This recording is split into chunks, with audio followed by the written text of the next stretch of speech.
দাঁড়িয়ে আছি আদি কৈলাস যাওয়ার পথে। ওই সূর্যি মামা দেখা দিয়েছে, কিন্তু তাও চারদিকে বরফে ভর্তি।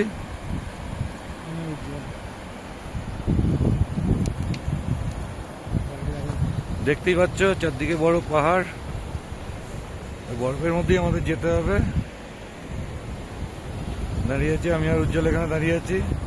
তার মধ্যে নিচের এই অবস্থা। ওই নিচের রাস্তা দিয়ে এসছি আমরা। নিচে দেখতে হচ্ছে একটা গাড়ি, একটা 4 হুইলার উল্টে পড়ে আছে।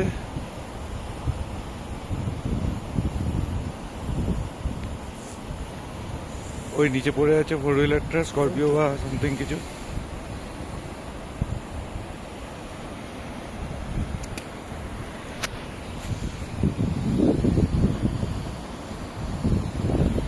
এই পাহাড় চারদিকে পুরো বরফে মোড়া। দারুণ সিন, এগুলো দারুণ সিন, না এলে বোঝা যাবে না এগুলো। আদি কৈলাসের রাস্তায় সূর্য উঠেছে, তাও বরফ গলেনি এখনো। সূর্য সেই তেজ নেই এখন।